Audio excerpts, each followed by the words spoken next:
behaviors and the meaning behind them.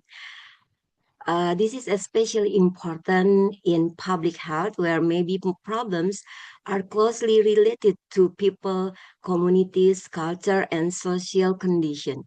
Through today's lecture, we have to learn how to develop strong research question, conduct qualitative research carefully, and turn our data into meaningful findings. To our students, I encourage you to take this opportunity to listen, ask questions, and learn as much as possible. And to our lecturers and researchers, I hope these sessions also inspire new ideas, strengthen our research capacity, and open opportunities for future collaboration. Professor Jordan, thank you once again for being with us. We are very happy to welcome you and we look forward to learning from you today. I would also like to thank the organizing committee and everyone who has supported this event. Finally, I hope today's lecture will be useful, inspiring, and enjoyable for all of us. Thank you very much. Wassalamualaikum warahmatullahi wabarakatuh.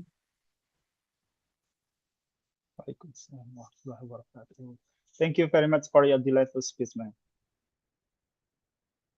Ladies and gentlemen, we will now move on to the main agenda of this event, which is the presentation by Professor J. Jordan.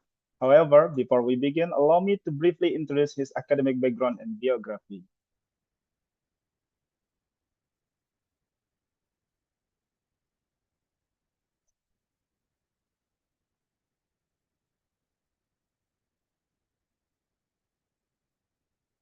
Okay. It is our great pleasure and honor to introduce our distinguished speaker, Professor J. Jordan, a professor in the Department of Writing and Rhetoric Studies at the University of Utah, United States. He is also a faculty affiliate of the University of Utah Asia Center and the Center for Second Language Teaching, Research, and Education. Professor Jordan earned his PhD in English, specializing in rhetoric and composition from the Pennsylvania State University in 2006. He also holds a master's degree in English from Penn State and bachelor's degree in literature and language from the University of North Carolina at Asheville. His academic expertise and research interests include rhetoric and composition, second language writing, multilingual writing, translingual approaches, academic writing, and international and cross-cultural education. His extensive experience in teaching and developing writing programs for multilingual and international students. Professor Jordan has published extensively in the field, including the book Grounded Literacies in Transnational WAC or WID Ecology, as well as numerous articles in international recognized journals such as the Journal of Second Language Writing, TESOL Journal, College English, and College Composition and Communication. He has also been invited to speak and conduct workshops at various international academic forums in the United States, Asia, and Europe. His presentations have addressed topics such as academic and professional writing, second language writing, multilingual writing, translingualism, international students, and the use of ChatGPT in writing education. In recognition of his contribution to teaching, research, and international education, Professor Jordan has received several prestigious awards, including the Ramona W. Cannon Award for Teaching Excellence in the Humanities from the University of Utah in 2026, the National Humanities Center Fellowship in 2025, and recognition as a United States Department of State English Language Specialist in Thailand in 2025. In terms of language proficiency, English is his native language.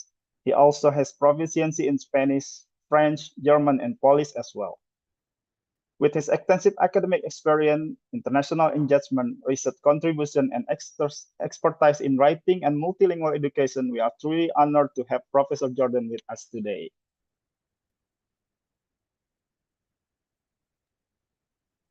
Okay, and now without further delay, I would like to invite Professor J. Gordon to deliver his lecture. Professor Gordon, the floor is yours. Thank you very much, Mr. Zaki. I really appreciate the introduction. Be my Thank pleasure. you, Dean Melia. Thank you to all of you for being here. There are right now 176 participants in the room, 175 excluding myself. So it's really an honor to be here with you all. I have been here in East Kalimantan for about almost 2 weeks. Unfortunately, I have to go back to the United States tomorrow. I wish I had more time to explore more of Borneo. I've told several people that when I was a very small child, I grew up on the east coast of the United States. And when I was a very small child, my parents surprised me by buying a set of reference books, a set of encyclopedias that were just for children. They were written for children, and they allowed children to explore a lot of different topics. And one of the topics that the encyclopedia covered was the island of Borneo. So I read a lot about Borneo even when I was at the age of 4. Ever since then, I have wanted to come to Borneo. This is only my first time here, and I already know that I need to come back. I need to spend a lot more time. I would definitely love to travel around the island. Um, I saw a lot of photos of orangutans when I was a child in those encyclopedias, and so I would like to meet some orangutans. But in any event, I also would love to meet more people. Maybe next time I'll be able to travel to South Kalimantan as well and see at least some of the Yes, person. So it is definitely an honor and a pleasure for me to be here. I'm going to share my screen so that I can begin. Okay, there we are. I'm going to go ahead and start. That's not quite there. Okay, so my title here is slightly different from the title that you all developed. That is okay. That is I have put together several pieces of my work, several pieces of my thinking into this presentation. I hope that it is helpful for you. I know that some of you are students, some of you are scholars. I have had an opportunity since I've been here to speak to several different audiences of students and scholars, mostly here at UMKT in Samarinda, but also at a couple of other locations. And so I've had quite a few opportunities to discuss the value of qualitative research, my own experiences in qualitative research. In at least a couple of instances, I've also had an opportunity to talk about writing qualitative research, which I'll be discussing briefly a bit this morning. But as Mr. Zaki mentioned in his really detailed introduction to me, thank you very much for that. I am a scholar of writing primarily. So that also means I'm a teacher of writing. So almost without exception, anytime I am giving a presentation on any topic, I am never just lecturing. I'm never just the one who's talking. I am also interested in having audience members interact with me. So that is what I'm going to ask you to do right now, as a matter of fact. Um, this is the QR code you see there. You can scan with your smartphone, and it will take you to a survey that only has one question.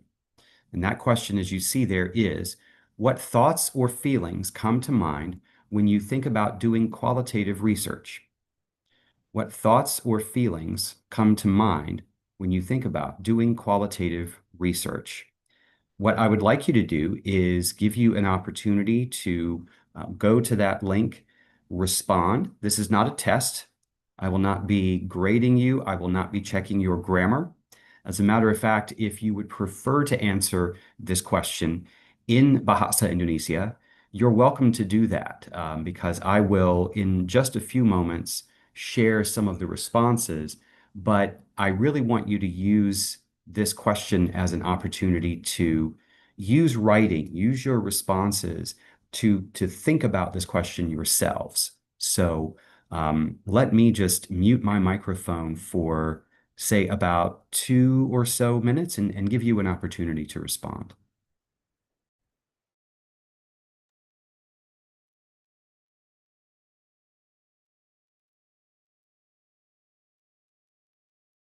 I have already responded, Professor, only for a few words. That is okay. Only a few words is fine. This lets you write as few or as many words as you would like. I just have one word. I just That's one word. one word is fine as well, so that's It's fine. okay.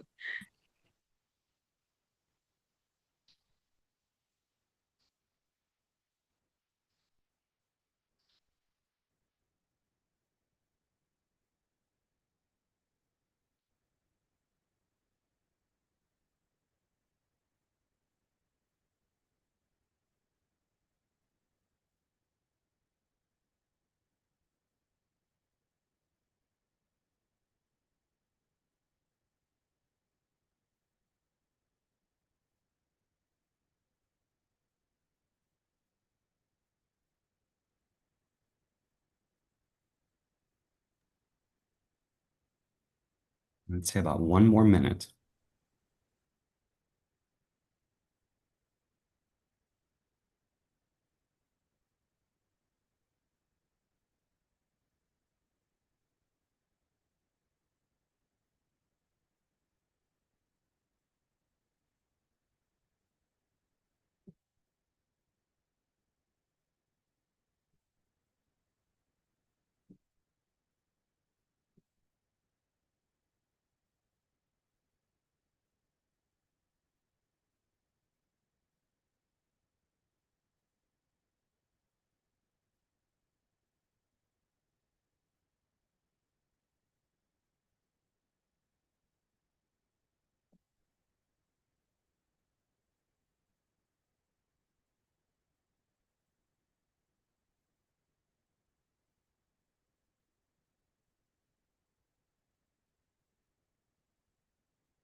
Okay.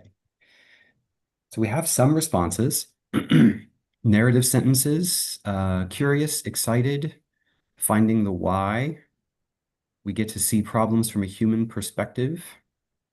That's very helpful. Sometimes the software is a little bit slow to update responses. Difficult, takes time. Humanizing numbers, I really like that way to express what it is that we do. Connecting dots, I also like that idea.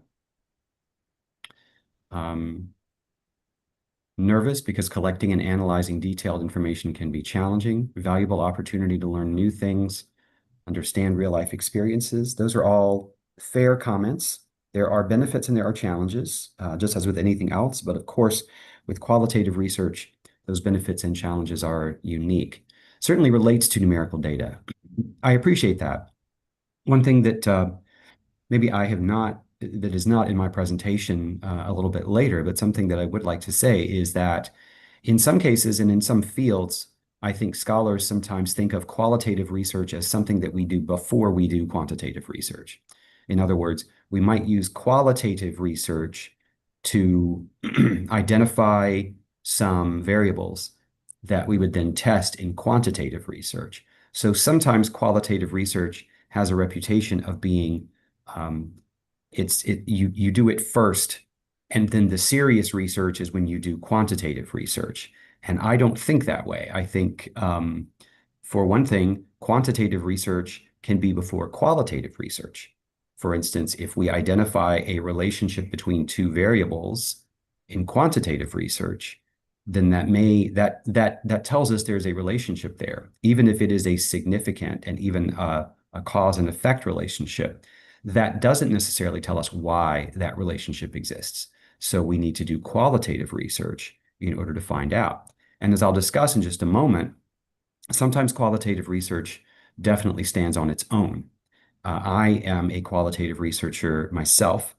I do it there are other kinds of research that I do as well that do not involve human subjects or empirical research. But I have only ever been a qualitative research. I am not a quantitative researcher, but I think that my research has definitely proven valuable as a way for me to make sense of some of the complexity of my own work. So thank you very much for participating in this. I hope this was a good chance for you to warm up. One thing that as a writing teacher, I often feel like I need to do when students come into my classroom, students can feel very anxious about starting to write. So it's important for me to give them something that will remind them that they're here now, it's time to write. And so a quick activity like this can be very helpful. So if that is something that you feel sometimes, if you are a lecturer and you need to do that with your students, feel free to try something like this. It can actually be very helpful. Okay. Okay. So let me move on here. There we go. So this is a little bit more about me. And again, thank you to Mr. Zaki for giving a really extensive introduction. I'll just give a little bit more detail about myself. I am a scholar of second language writing, which in the United States, what that means is really English as a second language writing. There are certainly people, colleagues of mine in my field around the world who study other languages as second languages, French, Polish, Thai, Portuguese, whatever language it might be. Because the United States is such an English dominant country, when people like me say second language writing, we mean English by default, even though we know that people in the United States certainly speak languages other than English. Also, that phrase second language writing is a little it's inaccurate because, for instance, I am definitely aware that a lot of you probably speak more than three, maybe even more than four languages on a regular basis. There may be a language that is local to the area where you were born, where your family lived, and then you speak Bahasa Indonesia itself, probably already as a second language. Some of you probably, maybe a lot of you, also have some proficiency in Arabic because the Quran plays such an important role in your lives here and in daily life. And then English is another language. And maybe if you travel or have traveled to do other degrees, maybe to countries like Thailand or Taiwan or even countries in Western Europe, you maybe have learned bits of another language. So to call English a second language for you all is inaccurate. I understand that. But I'm really interested in working with both students and scholars who are learning to write in English because it is a language that, for whatever reason, is important to them. I'm also, as you see there, a scholar of international education. That's one of the reasons that I am here. You see there at the photo at the very top of the slide there is the very futuristic looking buildings there. That is a photo of the University of Utah Asia campus. We have a campus, our main campus is in the United States, in the state of Utah. I'll talk more about that in just a moment. But we also have a campus in South Korea, in the city of Incheon, and it is part of a new city that the South Korean government built, similar to the kind of planning that Indonesia is doing to build the new capital, Nusantara, a little bit closer into the middle of Borneo, but not quite as big as that, but definitely a very big project. And the South Korean government decided that it wanted to invite US and European universities to participate. So we started a campus there in 2014, and I was very lucky to be one of the first faculty members to teach at that campus. So one of the research projects I did actually came from my work at that campus. So ever since then, ever since 2014, I've become even more interested in international education and in opportunities like this one for scholars who are from very different countries to share ideas about their work, to maybe provide support for one another, to learn from one another. So this is a kind of really important thing that I am doing, and I appreciate, again, your invitation to do it. I'm also, as you see there, a scholar of writing in the disciplines. And what that means is that I work with a lot of scholars, for instance, in public health, in nursing, in engineering, in psychology, in city and metropolitan planning, who are subject matter experts in fields that are very different from mine. So I don't really know anything about their fields. I know very, very little about public health. I have colleagues and friends who are public health scholars back home in my state of Utah, but I do not know their work. I'm not expert. However, there are things I know about research skills and about writing that can benefit them because there are a lot of patterns that are common to qualitative research and writing that are common across disciplines. There are things that we do in writing when we are writing for academic audiences in English that we would do whether we were writing a research article or a grant proposal or a policy brief in public health or in psychology or in social work or in modern dance or in electrical engineering. There are similarities even across those very different fields. That's become very interesting to me. So that's what I mean there by writing in the disciplines. I am here actually at UMKT. I have been here for the last 2 weeks or so because I am beginning my own research project. I have done, as I mentioned, a number of workshops on qualitative research and on writing in different countries, including Korea, South Korea, Myanmar before the military coup, Thailand, and now Indonesia, as you know.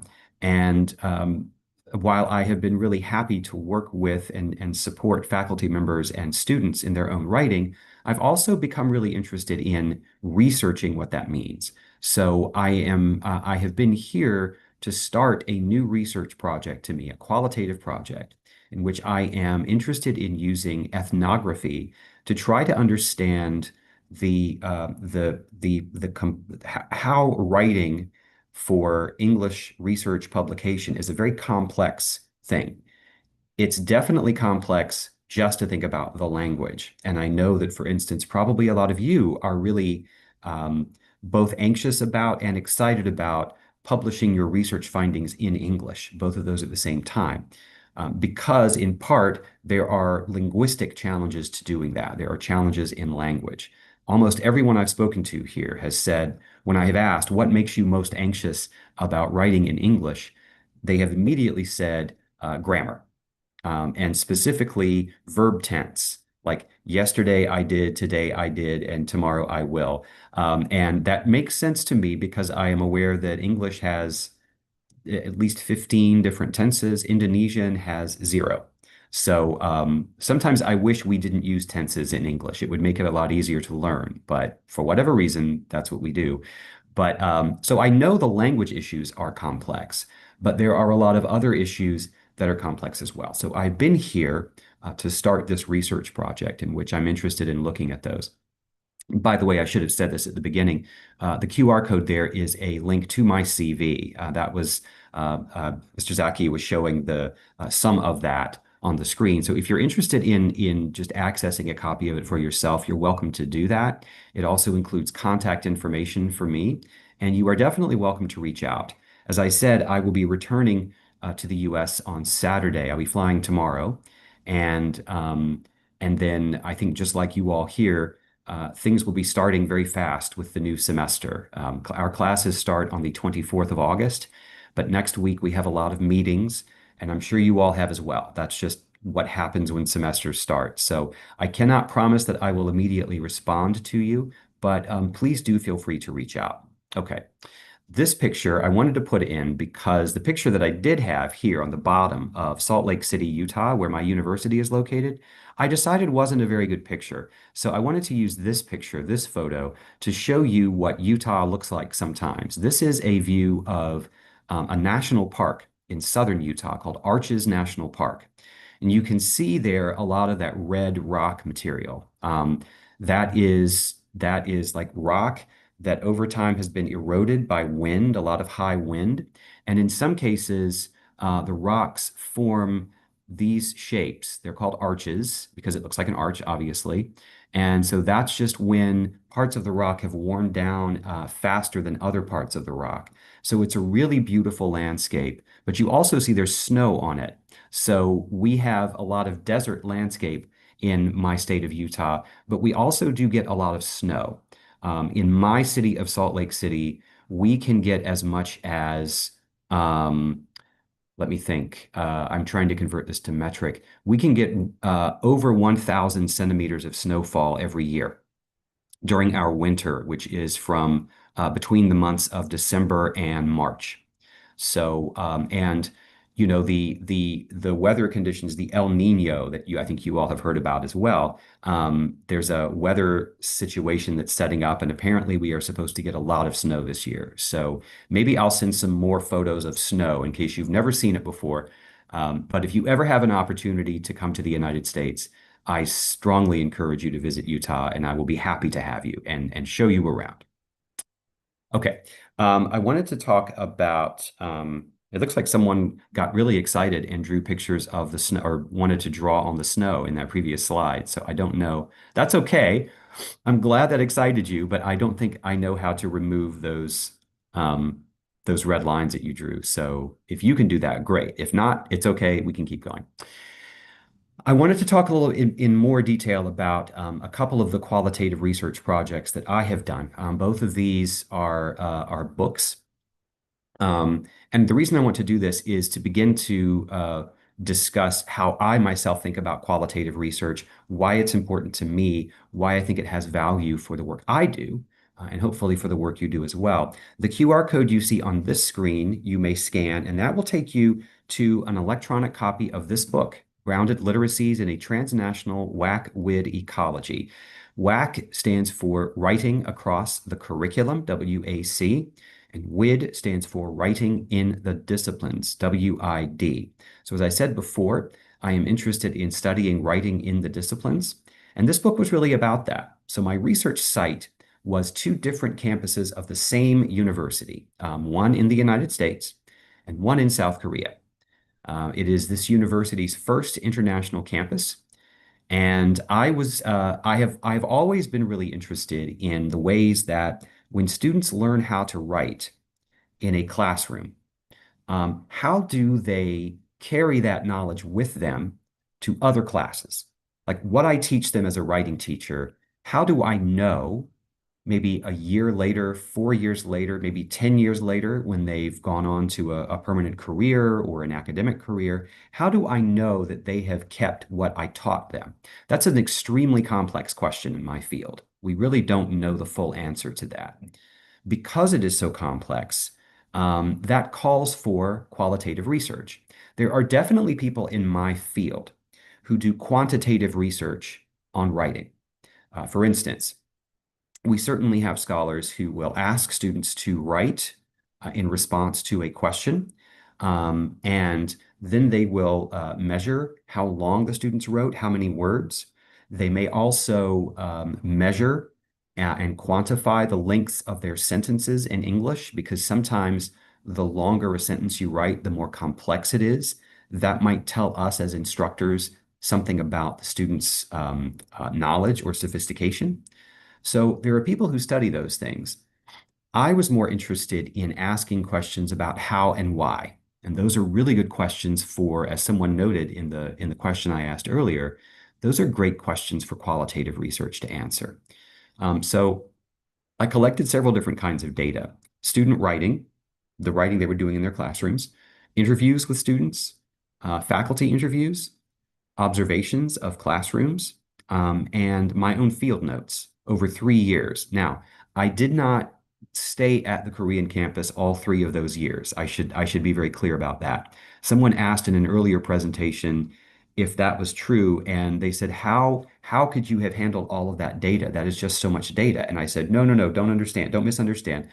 I took research trips back and forth between Korea and the United States for that 3 year period. So I did collect a lot of data, but I think the data, and if you were interested in reading this book, you're welcome to. It's very out of field for you. I understand if you don't want to read the book, but I think that what you could get out of the book, even as public health scholars, is the way I describe qualitative research and the reasons I felt like I needed to use it may also be helpful for you as you are thinking about maybe describing the reasons why you need to do qualitative research in whatever you're doing. In my case, as I said, I had a research question that was very complex, and so it made sense for me to use qualitative research. The second book is another book that I published. It was 10 years earlier, 2012. This is a book that was published out of my own dissertation research. As a graduate student, I was studying my field, but I was also teaching writing. So I became very interested in the teaching of writing as a PhD student. And in this case, my research site was probably, I think, 6 or 7 different academic writing classes in the United States at my university and at 2 other universities. In a lot of I'll just say that in the United States, it's very common at most universities for undergraduate students to be required to take a first year academic writing course regardless of their specialization. So even before they go into, the Faculty of Public Health, the Faculty of Engineering, the Faculty of Geology, even before that, all of the students together take this required Introduction to Academic Writing course. And at a lot of those universities, native English speaking students may be enrolled alongside second language students, students who don't speak English as a native language. That creates a lot of complexity because it can be challenging for a teacher to know how to teach writing to those 2 populations of students. So the research question I had was, what abilities and experiences do international students have that US writing teachers may not expect or understand? A lot of the time in the US, I think people still assume that international students do not know as much as native English speaking US students simply because they speak languages other than English, which is a wrong assumption. And I know that. But what I wanted to do was understand why that assumption was in place and understand what the specific experiences of students were. So I collected similar data to the other project, and I was able to generate some findings that I think suggested new ways to think about these students. So even though there was a literature, scholarly literature about international students that existed, I was able to, through research, and the specific qualitative research method I used was grounded theory, and I can talk more about that, or if you've heard of it or have questions about it, I can certainly discuss it in the question and answer period. I found that to be very helpful for me as a way of generating new theory, because a lot of students, particularly graduate students like I was, can be very intimidated by the idea of theory in our fields. We think that scholars who have come before us have made these arguments and they are not to be challenged. That they're absolutely correct, and our job as students is to learn them, to memorize them, and apply them. But I didn't believe that was the case. I thought there were gaps in the theory, so that's why I did this work. So I hope that gives you a little bit of a sense of, in my own work, why qualitative research is really important to me. I think it comes down to these 3 points. As I said before, I know that writing is an extremely complex activity that is not simply what appears on the page. In fact, by the time you are ready to submit your article for publication, so much has gone into that is not just the writing itself, that I think we always ought to be asking questions about, well, what is that? And how complex is writing anyway? As I said, I also wanted to create a new theory to help explain students' experiences with writing because I thought the existing theories were too narrow. And the third point there is, and I think this is important for a lot of qualitative research, I did not want to separate students' language use from their whole experiences as students.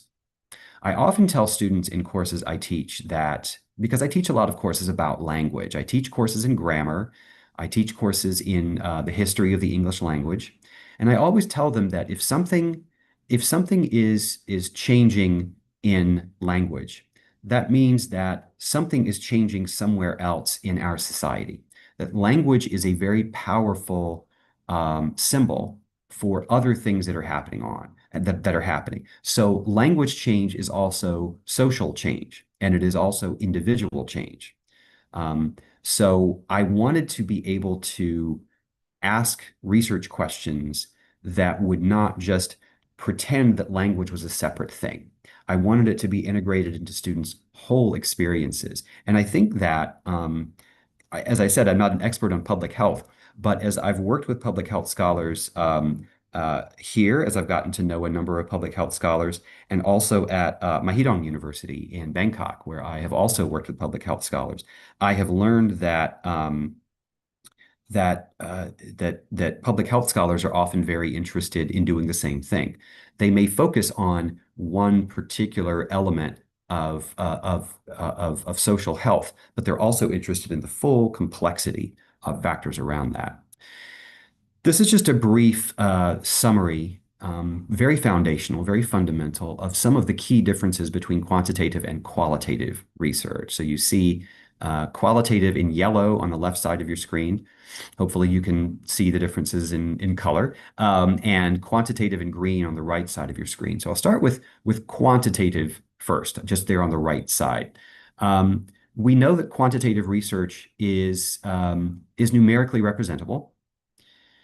We also know that there are a lot of standardized statistical tools that we can use, both for description, so that we know, for instance, if a sample we are working with is representative or is not representative of a population, so that we can understand how to compare one sample within a population to another sample, so that we can also determine whether what we are seeing with respect to a relationship between two variables within a sample is significant or not significant. Those are all tools that the field of statistics has developed that are incredibly useful for us. We also know that quantitative research is generalizable. In other words, if we can be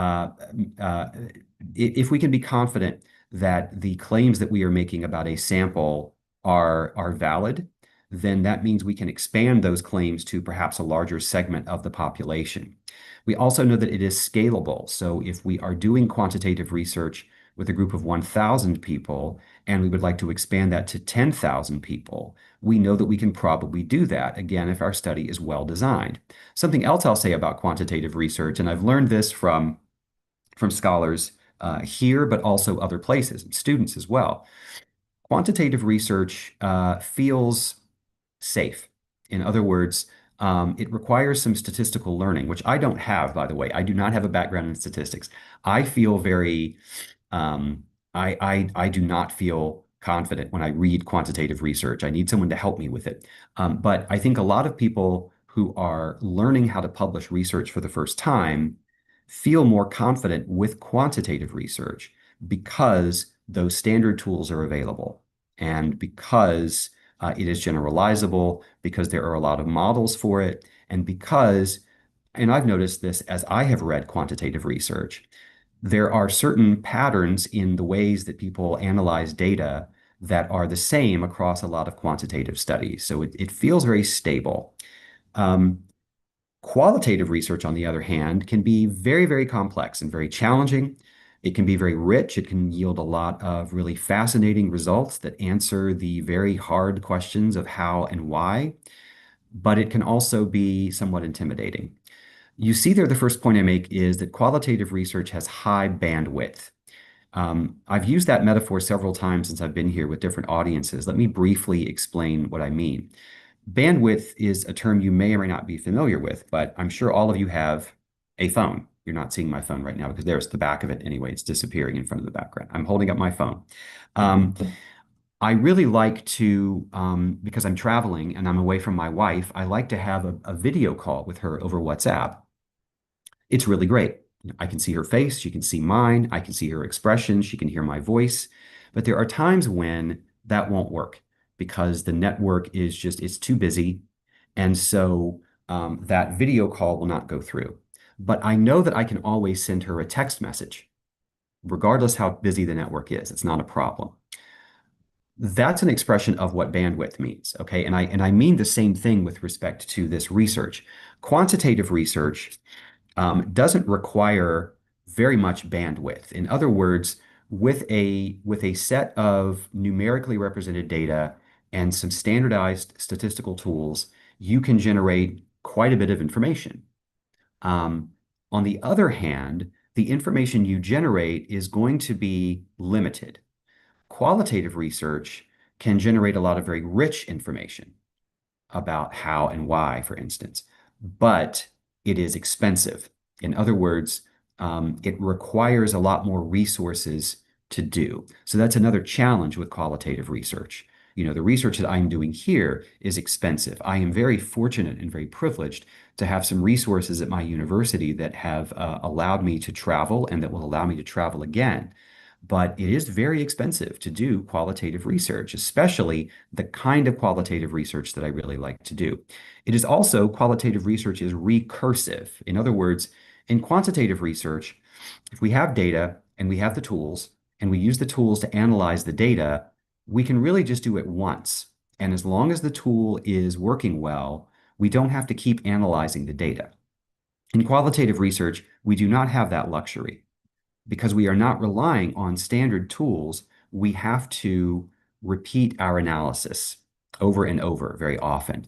A lot of qualitative research, is so-called constant comparative research. In other words, as data comes in, a lot of us as qualitative researchers are already analyzing it when it comes in. We don't necessarily collect data first, then later analyze it.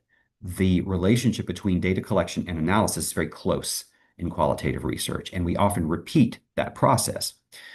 Third, qualitative research, I often describe it as an approach rather than a methodology, or different approaches to qualitative research, because qualitative research methods can change based on what is happening at a site. I gave this example earlier this week to a different audience. I came here with a set of interview questions, that I wanted to start with at least. And I have changed those questions, not in ways that change the nature of my research, but I have needed to change the questions because I realized that in some cases, my participants were not fully understanding what I was asking, or in some cases, I was asking questions that were too narrow. I was really asking questions about their experiences, their sensations, but the questions I was asking were not really encouraging them to think or to reflect in the ways that I wanted them to. So I had to make some changes, even as I was doing the interviews. And that is really, it's interesting, it's exciting to me to do that, but it can also create a lot of anxiety. I understand that for researchers, because unless you are really confident in your ability to to improvise or to shift in a situation like that, it can be almost impossible to do it, and it can feel like you are failing at your research when in fact you are not. These are things that, again, are very fundamental, and I've already talked probably through a few of these. Let's see. Yeah, so a couple of these. The first one there, qualitative research, definitely a characteristic of it is that we at least try for a rich description of participants in naturalistic settings. A naturalistic setting is really, what I mean by that is anything that is not a lab, anything that is not an experimental condition. So I have never done research in which I have asked students or scholars to come into a controlled room that is totally silent, and I sit them down and I give them a set of conditions and I want them to work through the same protocol every single time. I have never done that. I have been more interested in observing students and scholars where they are already working. So my research has occurred in classrooms, it's occurred in offices, it's occurred in hallways of academic buildings. It's occurred in lecture halls. It's occurred in places where, especially academic people, are already doing their work. They're already gathering. So that's one of the reasons why qualitative research can aim at describing real life or how things really are. Now, there is ultimately no way that I, as a researcher, can truly observe and understand a research participant um, fully in a natural setting. Just because I am there and am doing the research changes the nature of what they are doing, right? They are going to act differently because I am there and because they know that I am researching them than they would otherwise. So I would never claim that I can see the reality of what a research participant is doing, but I do think that qualitative research can help us approximate those conditions. Qualitative research also tries to balance rigor with complexity. I mentioned earlier that a stereotype about qualitative research is that it is not as serious as quantitative research. Another stereotype is that it is not as rigorous or not as credible. And I think that's wrong. I think that while there are no specific tools that are, ready-made statistical tools in qualitative research, there are a lot of approaches to qualitative research that over time have acquired a significant amount of credibility and that generate their own rigor. So it is important for us in qualitative research to think about concepts like validity and reliability differently, but we still have to think about validity and reliability. The last, I already discussed how and why questions, but that third point there is important, I think, especially in public health. Qualitative research can generate results and findings that are closer to real-world applications in policy and practice than quantitative research can. If a significant part of public health is really interested in directly intervening in populations of people to, help them achieve better outcomes, then it makes sense to try to do that on the basis of very rich data that is produced through qualitative research. Challenges, as I said, it's complicated, it can be expensive, it can be time intensive, it requires constant reflection and comparison, it is not generalizable, and it may be criticized for being too subjective. Sometimes when I've asked people here and elsewhere what their goal for qualitative research is, they have said, well, as a researcher, I want to be able to produce an objective description of what my participants are doing. And I have said, you will never be successful. I don't think there is any such thing as objectivity in research, certainly not in qualitative research. The reason qualitative research requires so much constant reflection and comparison is that the problem of my own presence, my own subjective experience as a researcher cannot be removed from the situation. I am a human, just like my participants. I have my own biases, my own limitations, my own shortcomings, my own experiences. And so what I try to do is be as reflexive and critical about them as possible. So it is definitely not, it's definitely subjective, but it is not too subjective. So how do we best address the challenges? I think we need to, whether you are a student or whether you are already a lecturer, and maybe even whether you have done some qualitative research. I have done qualitative research, and I still find it challenging in some ways. There are still times when I have to remind myself that, especially at the beginning of a project like this one, that it is going to be very messy, that a lot of data is going to be generated. Even within a relatively small qualitative study, a lot of data can be generated. The data that I reported in the book, for instance, that was about my experience at our Asia campus in Korea, the one that I published about 4 years ago, the data that's reported in that book is probably only 10% of the data overall that I collected. There was so much data that was generated. So a lot of the task was not, I think a lot of relatively new qualitative researchers learn this very quickly, that the real challenge is not collecting data in qualitative research. The real challenge is managing it and organizing it. If you are yourself not a terribly organized person, you probably need to learn some organizational skills before you really engage in qualitative research, because there are some tools to help you, but it does require organization. Under all circumstances, and this applies to me as well. I mean, I might be considered an experienced qualitative researcher, but I still find myself asking colleagues for advice. I'm doing it right now. The colleague of mine who's traveling with me, one of my faculty colleagues, actually from the Asia campus, herself has a background in ethnography and anthropology. And I am asking her questions about ethnography because I still feel somewhat uncertain. but I appreciate that. I like the idea that I need to continue to be curious. So by all means, ask other qualitative researchers for their advice. There are a lot of very good qualitative research handbooks that are available. I don't know how available they are in Indonesia. One of the things that I certainly have as a faculty member at a research university in the United States is a lot of access to a lot of scholarly materials, and sometimes I take that for granted. So I don't want to assume that you have access to handbooks on qualitative research. If you don't, you know, I would encourage you to, I mean, you have my contact information, so we can figure out ways to get that access to you. I can share what I have. But even more important than reading the research handbooks, I think you need to keep reading qualitative research studies themselves. That is really the best thing to keep reading. So even if it's qualitative research that is not in your field, if you do, for instance, a search in academic literature on the methodology that you would like to use, that may be a really great way to learn more, to make sure that you are comfortable with the research that you are doing.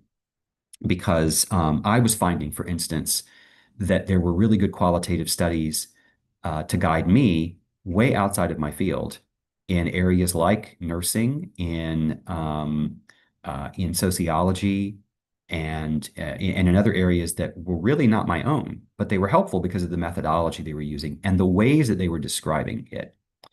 Um, Triangulation is something that you've probably heard in qualitative research before if you've done much work. The idea that we never rely on one data source. Again, we will never, ever be able to achieve a full picture, a full perspective into the reality of a participant's world. But the more we collect high quality sources of data, the more we can approximate what that might look like. Let's see. Yeah. The next point there is existing theories as sensitizing concepts. What I mean by that is that theory has a reputation of being something that is inaccessible. Um, and that's really unfortunate, you know. I tend to think of theory as something that we can build as researchers, and the participants can help us build. Because what I found in my own research was that my participants were giving names to their experiences that were different from the names that I might give them. And that was really helpful. That actually informed new theories. But if I had only relied on the existing theories in scholarly literature, I would not have really noticed that they were using different words, different concepts to describe their own experiences.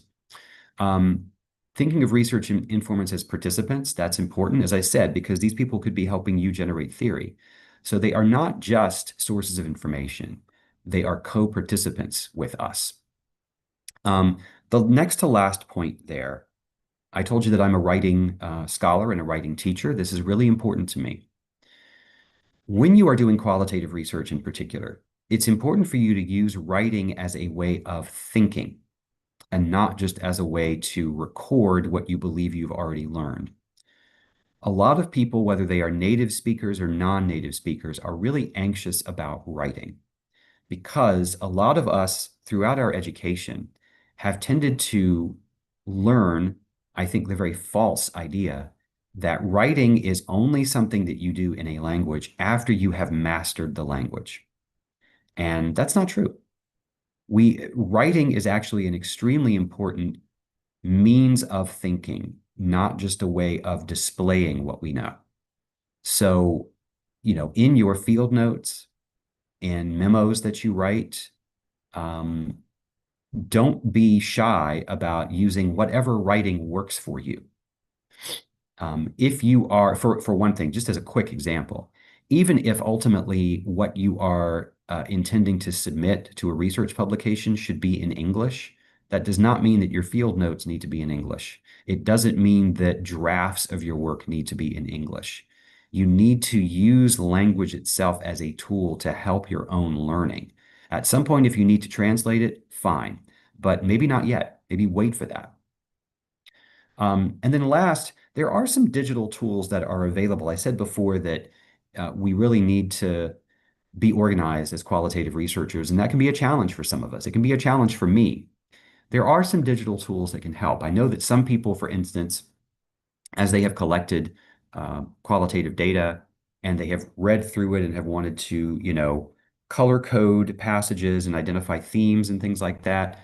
Maybe people have used, well, some people still use pen and paper. I used to use that and would use different colored highlighters, to highlight different themes.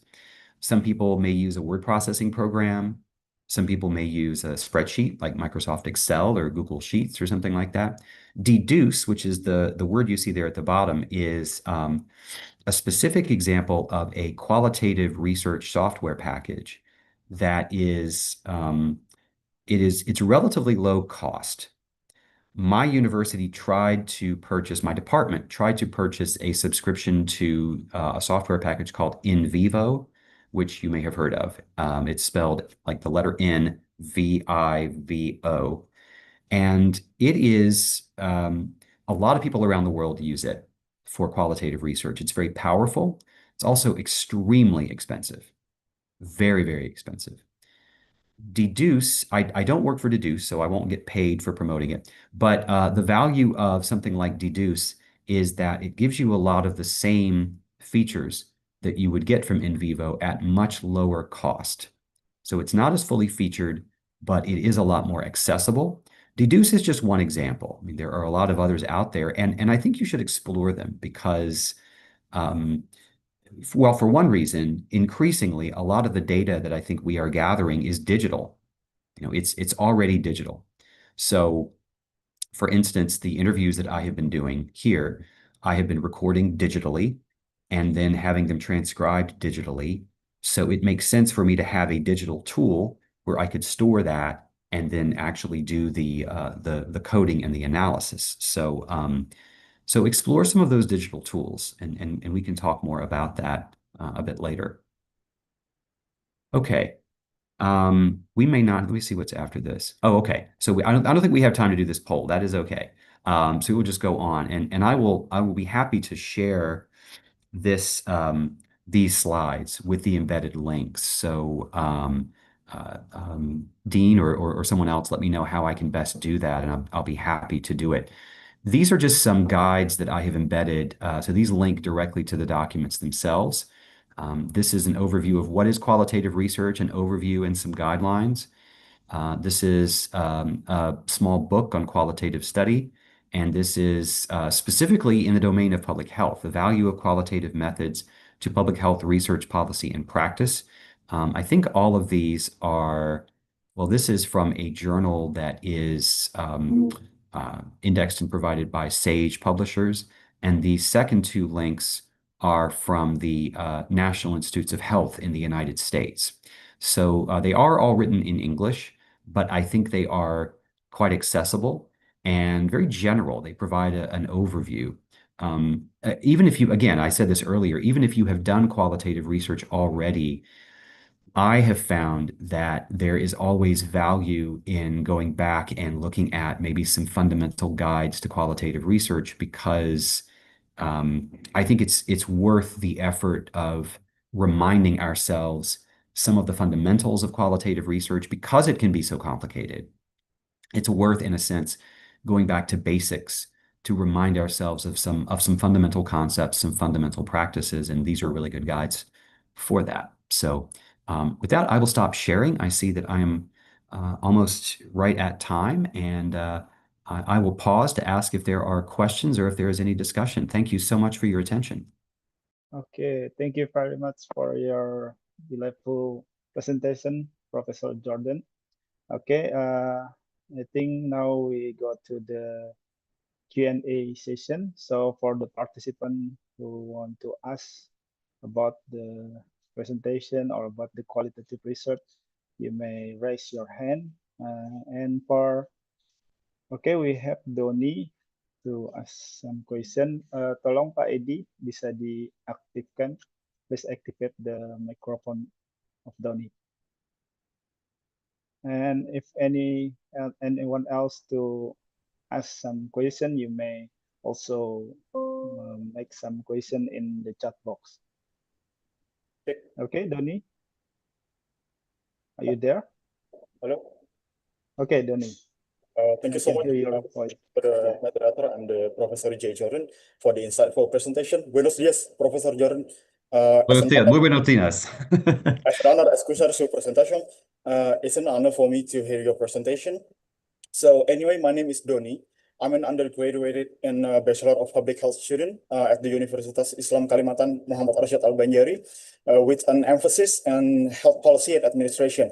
So currently, I am working on my undergraduate thesis, which is focuses on the public health policy and local regulation uh, using a qualitative approach. So in public health, as far as I know, one of the biggest challenges that we often encounter is translating a rich narrative qualitative findings into an actionable policy recommendation. And especially when policymakers typically favor concise to and quantitative evidence. Yeah, and my question is actually, how can we as a student researcher frame and present our qualitative findings so that they remain methodologically rigorous, so yet convincing enough to influence the health policy decision? I think that's all I can say. That's all I can question. Thank you so much, Professor. Thank you so Okay, much, thank Donnie, you, for that Doni. question. Yeah. It's really great.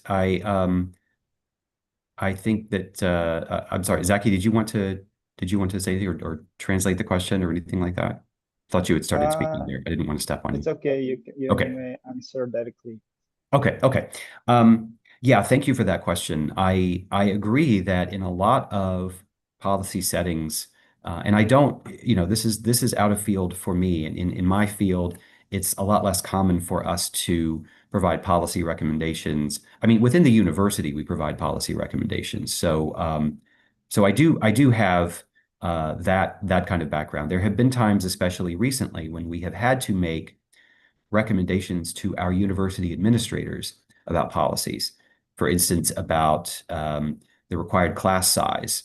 It's best for us in writing to have relatively small class sizes, and our administrators believe that obviously it's more efficient to have larger class sizes because you have more students paying tuition in a room, and that works against the cost of having a very expensive lecturer there. So we have had to make some policy recommendations. And you're absolutely right that there's a tendency for people who are in those policymaking positions to be guided more or influenced more by quantitative measures. There's a lot of interest in my own context in metrics, in quantitative measures that are intended to measure input and output. And I understand that, but at the same time, what we have argued to our administrators is that it is extremely important for us to gain sight into student success. So, just as a quick example, and I'll come back to your specific question. One of the ways, the major way that my university and that a lot of other universities in the US measure how successful students are is by looking at their grades, the grade point average. So students who are graduating across the university, we know what the average GPA, grade point average is. And we use a slightly different scale than you do, but the idea is the same. So, and then we know that in certain degree programs, that average number may be higher or lower. So that number, that average or aggregate number, is what the university usually points to let our policymakers above them, our government officials, know that we are doing a good job. The problem with using grades as the measure of student success, there are several problems. One of them is that it may be that students who are achieving high grades may not then go on to be successful, may not have had very rich undergraduate experiences or educations. For instance, the grades don't tell the whole story, in other words. So it is, that's sort of a validity problem. The other validity problem is that the grades themselves are not issued objectively. They are not provided by machines. Student work is not machine scored at my university. Student grades are given by faculty members, and there are certainly times when faculty members, for whatever reason, give higher grades than they might otherwise have, because students pressure them to give them higher grades, because they want to give higher grades because they don't want to hear student complaints, things like that. So the grade itself may be a bit of a faulty instrument, right? So all that to say that while the grade is important, while I understand that there's a need for the university to track those grades and report those grades, um, there's a lot of other detail that they also need. So in our case, what we have done is try to combine the two. This is a case, and it sounds like you may be describing cases. It sounds like someone is unmuted. I don't know. A lot of extra noise. So I don't know if it's possible to. Excuse me. Yeah, go ahead. Sorry for disturbing noise. There we go. Okay, Okay. that's much better. Thank you. Yeah. So in our case, and it sounds like maybe in your case as well, there may be a need to combine approaches. So in my case, I am not a quantitative researcher, but I understand that the qualitative work that my colleagues and I might do, surveying students, observing classrooms, generating reports about instructor effectiveness that are different from grades, that qualitative work may be put in a report alongside the quantitative work, to generate a fuller picture. That is, in other words, what we try to do is show our administrators both pieces. Okay. So in your case, what that might mean is that you ultimately, and this may not be possible for you as a student right now, but certainly in the next stage of your career, if you are very interested in qualitative research and you know that the policymakers to whom you are appealing really want to see the data, they want to see the numbers, they want to see the metrics, then that may mean you need to collaborate with one or more peers, other researchers, so that you can generate a report. So maybe you have a person who is a specialist in quantitative methods, and then you might be a specialist in qualitative methods. And then you can also do, and this is some advice that I give as a writing teacher, but also as someone who teaches persuasion, which is what basically rhetoric kind of means. Just because they are asking for that number does not mean that it needs to go at the very beginning of your report. You can in a sense provide them the number, but maybe use other kinds of data that you are providing to them, maybe emphasize that other data along with the number, so that you are helping them, even in a relatively concise document, so that you are helping them contextualize that number. So that's some basic advice, but it's always a difficult question. I hope that response helped. Okay. How about the answer, Donnie? Totally insightful. Thank you so much. Muchas gracias. Yeah, de nada. Very nice, Donnie. You can speak Que Spanish, placer. right? Very nice, very nice. Okay. For another question. Okay, Arzeti Sabina, you may turn on your microphone. Okay, thank you. Thank you for the opportunity, moderator, and good morning, Professor Jai. Thank you for the insightful lecture. And I would like to ask about your experience. And after collecting qualitative data, many researchers are confused about the difference between findings and the researcher's option. And from your experience, what is the most important technique or principle to move from a research question to credible and unbiased, meaningful findings? Maybe that's my questions. Okay. Tina. Thank you. Okay, Prof. Yeah, so I want to make sure I understand your question. You are asking specifically about how we move from just the initial results of our analysis to the findings, to the implications, to discussion. Do I understand you right? correct, Okay, Professor. great. Yeah. Thank you for that question. I have in some workshops that I have done with scholars at other institutions, I mentioned Mahidong University earlier, and I've done several workshops for them. One of the things I discovered as I was speaking to them, or as I was surveying them before I did the workshop, because I wanted to find out what their questions were, what their needs were before I actually planned to do something for them. A lot of them asked a question that was very similar to the question that you just asked, but they asked it in a specific way. And so I want to use that maybe as an example. They let me know that in the course of writing a research article, and you're all probably familiar with the format of what a typical research article looks like. You know, it's got 5 parts. It's got the introduction, the methods, the results, the analysis, and the discussion, right? So they said that they find they feel a lot of confidence writing the methods section. They feel confidence writing the results. They feel a lot less confidence writing the discussion section. In other words, they felt a lot less confidence moving from the direct results of their research into understanding the broader implications of it. And I understood that. I think part of the reason was that they felt relatively shy. Maybe it was, again, because of some linguistic challenges of writing in English as a second language, especially from a language that is so different from English as Thai is. And Thai is even more different from English than Indonesian is. Like, you know, different characters, different word order, all of that. But there are very significant differences. And the writing in, you know, if you think about it, the methodology, what you're really doing is just describing something that is pretty well set. Like, here's my method, here are my tools, here's a description of it.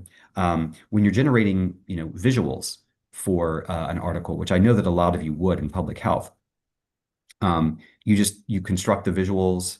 You can certainly use, especially now, you can use AI tools to help you develop visuals. For that matter, you can use AI tools to help you with a lot of the writing. You notice I haven't talked about that because, and I'll just briefly say this here, I'm aware that a lot of people in a lot of fields around the world, including you all, are already using AI-based tools, whether it is Gemini, what you call Gimini, which it took me a little while to know that someone was talking about Gemini when they said Gimini to me the first time. So now I know to call it Gimini when I'm with you all. Whether you're using that, whether you're using ChatGPT or I'm going to forget the other ones I know people use around here, whatever the tool, there's a lot that you can do in writing that you can ask those tools to do for you, and it will generate writing for you. But even if it does, you still need to know what is happening. You need to understand what it is doing and why. And so my presentations are a lot about that. So I didn't talk about AI. There was a reason for that. Anyway, that's a whole other discussion. But so writing the methodology is, you know, at least relatively straightforward. Writing your research questions, that's a relatively straightforward part of the article because you already have them. Writing the results, you know, that's you collected data, you applied your methodology, you have the results, you put them out. So that all feels relatively clear, relatively straightforward. Everything else is a lot more nebulous. So if you already feel somewhat unconfident in your language ability, whether you should or not, it is a very big leap from going from reporting results to arguing for here are the implications of my results. You know, because you're using a lot more complex language to move from I'm describing something to I'm making an argument. That requires a different kind of language. But even more so than the linguistic challenge, there can be cultural challenges, you know. And I think that the Thai scholars were certainly telling me this, and I think some folks here in Indonesia have been telling me this as well, that it may not feel, maybe especially if you are a junior scholar or a student, it may not feel entirely appropriate to go from research findings to making an argument about how they are applicable or how they challenge existing literature or how they maybe even contradict some findings in existing literature. So that rhetorical or that cultural challenge is also really big, but that is a challenge that folks have to get over, because in reality, especially for research articles, but also especially for grant proposals, and I was talking about grants yesterday. One of the big differences between uh, writing a research article and writing a grant proposal is that in a research article, yes, it's absolutely appropriate to qualify your claims, to use language that is like, the research suggests, or we suspect, or things like that will do some of what you're suggesting. In a grant proposal, you really need to express even more confidence because of what you are asking for. You're not asking for this article to be published alongside a lot of other articles that are published. You're asking for this agency's support for your work. And in many cases, you're doing it on the basis of work that you have not even finished yet. So, as difficult as it is linguistically and culturally for folks to make that leap to description to argument, which is really at the heart, I think, of what you're asking about. Like that's how we go from a finding to reporting, like the actual implications, the actual discussion of it. Um, that is that's something that requires a lot of practice. It may even require confidence that you don't yet feel. So you may have to pretend as if you are confident. That's a very general answer to your question. There's a lot of specific there are a lot of specific guides out there about this kind of writing. There's one in particular that in fact, I'm just going to put it in the chat, just the title of the book. I don't know how accessible it is here, but I'll just let you know what it is. And the title has the term graduate students in it, but if you are already a lecturer, don't let that put you off. It's also very valuable for you.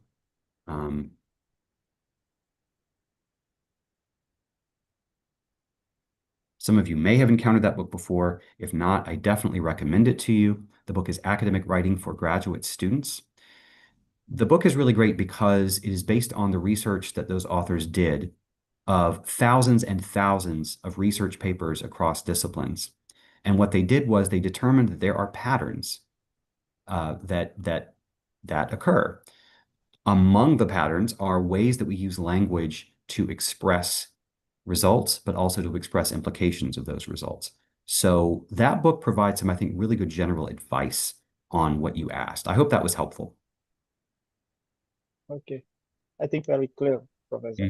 Thank you so Okay. much, Professor. Of course, it's my Okay, pleasure. thank There's you. a question in chat, I notice, and I know Yeah, we have okay. maybe only Let, time for one more yeah, question, but let me read it, okay. Professor. Okay, from Ismi Holida. Professor, so honored to have had the chance to listen to your presentation. Her question is, what is your perspective on the widespread availability of AI in today's era, and how do you think we should approach and respond to it? Thank you for this opportunity. Yeah, thank you so much for that, Ismi. I really appreciate it. Yes, as I said before, AI is widespread. It is becoming more common.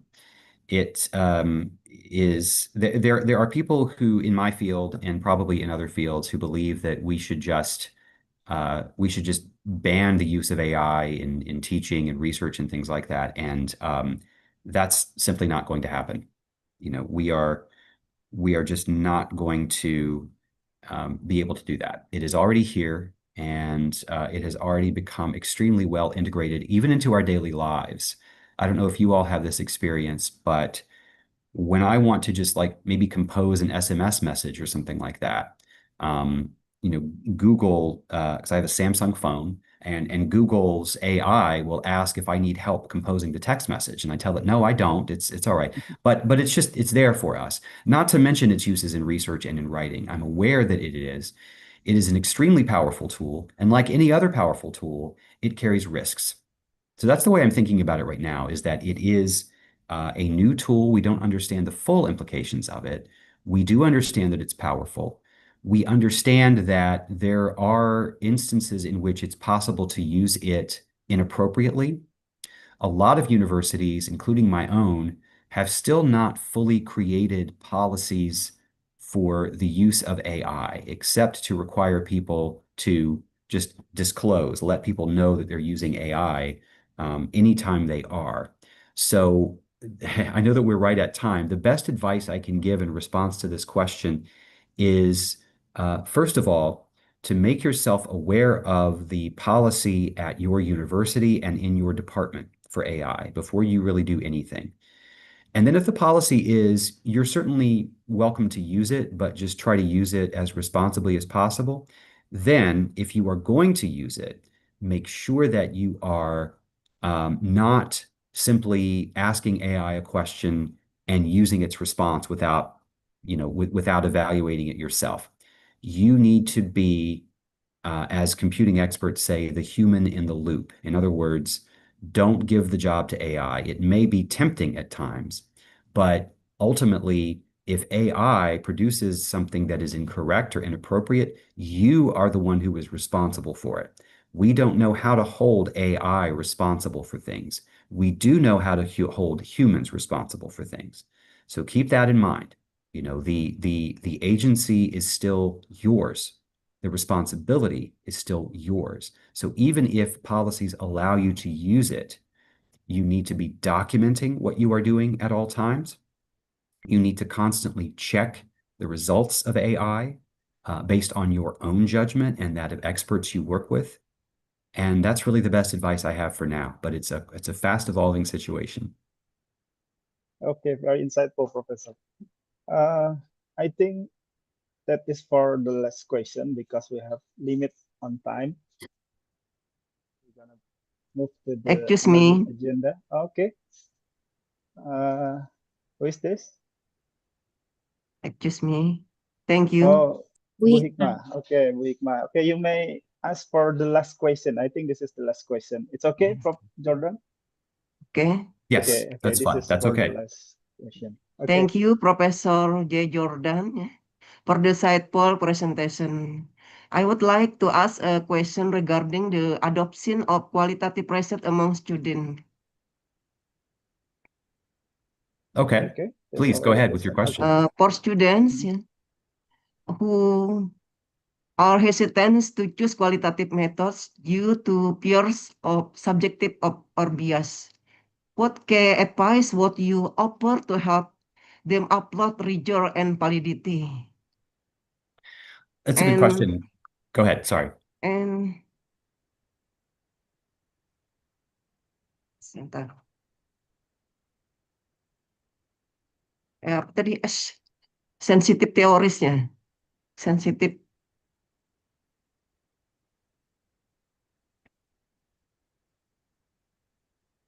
Okay, Bu Hikmah, go ahead. Yes, yeah. To help them upload rigor and validity, the qualitative. That's Okay, all. so Think yeah, of so assisting theories as a sensitizing concept, okay, not yeah, so scientific laws. Thank you. yeah, Yeah, yeah, okay. So that very point clear. about thinking about theories as sensitizing concepts, I appreciate your question about that.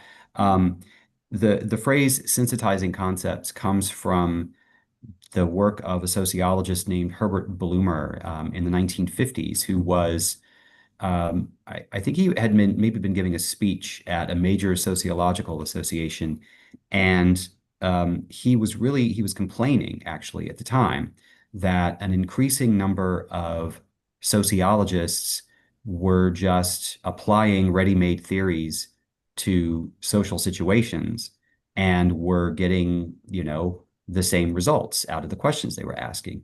And his point was, if we're doing research in sociology, shouldn't we obviously use theory because it's been developed by people who have gone before us, but shouldn't we also always be aware that the theory needs to be updated in order to respond to social conditions? So what he suggested was that sociologists at the time should reconsider the like major theories in the field as sensitizing concepts that would suggest directions for research, but not figure or determine research. So when I have spoken, like for instance, in direct answer to your question, I work with a lot of graduate students in our program, and a lot of them are very interested in doing qualitative research. But they also, because they've taken courses with us, they are familiar with a lot of major theories in our field. And sometimes they think of those theories as intimidating, or they even think of the scholars who developed those theories as intimidating. Like, well, this very prominent scholar 20 years ago wrote this. There's no way I can challenge that. And I tell them, um, this thing that they wrote down has a lot of credibility, but that doesn't mean that it cannot or should not be challenged. That was 20 years ago. What if conditions have changed? A lot has changed. So use the theory that you read. Don't forget it. Don't just dismiss it, but use it as a sensitizing concept. In other words, use it as a way for you to prepare to enter the qualitative research that you want to do, but don't think of it as a goal that you need to meet. Like your job is to use the theory and apply it and then confirm it. Because I tell them, if it were just as simple as learn the theory and then apply the theory and then generate results that confirm the theory, you wouldn't bother doing the qualitative research anyway. There would be no need for it. There would be no need for any of us to be doing it because the theories would have all the answers. Clearly, they do not. So that's what I try to tell students to reduce their anxiety about the possibility of making a scholarly contribution. I hope that's helpful. Yeah, I think it's very helpful, Professor. Thank you for the inspiring talk, Professor. Thank you so much. Okay. Thank you very much, Professor Jordan, for your excellent presentation and for the insightful discussion you have shared with us. And for the next agenda, and now is the symbolic presentation of certificates of appreciation to the speakers. To Pak Edi, please show or display the certificate. Okay, this is the symbolic of the certificate for you, Professor. Thank you very much. Thank you so much for inviting me My and pleasure. for your Yeah. participation. Thank you for everyone who was here and your active attention and your really good questions. I wish we had more time, but I will come back when I have more time to spend with you. Okay, be my pleasure, Professor. Thank you very much.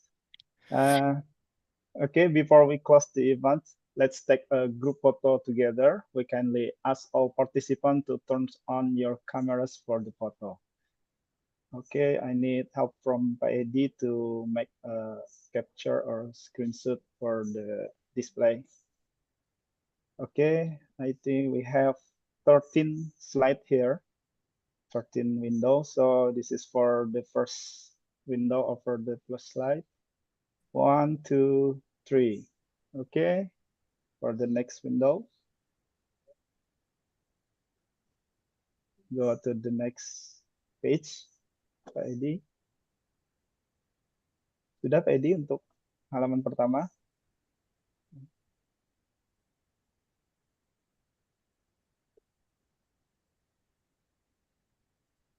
Pak Edi, are you with me? You can hear my Yes. voice? Yeah, Okay. okay. Slide. Okay, Slide you can 2. arrange this photo session. Ya, silakan Pak Edi. Yeah. Okay. Slide 2. 1, 2, 3. Okay, go to the next page. Yes. Slide 3. Nggak jalan kayaknya Pak Edi, atau saya yang bantu ya Yeah. mungkin. Okay, this is the Okay. second page. 1, 2, and 3. Okay, for the third page. Okay, smile. 1, 2, and 3. Okay, for the fourth slide. 1, 2, and 3. Okay, for the next page. Okay, because I think for the participant who cameras on is end, so this is just for the uh, photo session. So I will going to the first page. Okay, thank you very much for all participants. And now, Alhamdulillah, our event has gone well. We would like to sincerely thank our speaker and all participants for their valuable participation. Okay, ladies and gentlemen, we finally come to the end of today's agenda. Let us close this lecture by reciting Hamdalah. Alhamdulillah Rabbil Alamin. As human beings, we realize that we cannot avoid making mistakes. On behalf of the entire organizing committee, I would like to sincerely apologize for any mistake or shortcoming throughout this event. Those are all those are all the agendas we have presented to you today. Thank you very much for your kind attention and participation. Have a wonderful day. Wassalamualaikum warahmatullahi wabarakatuh. Thank you very much. Thank you all so much. Thank you very Thank you, much, Thank Professor you, Professor. Jordan, Prof. very much. And sampai jumpa. Until next Thank time. you, Prof. See you next Okay, See you time. sampai next jumpa. time. Terima kasih, everyone. Oh,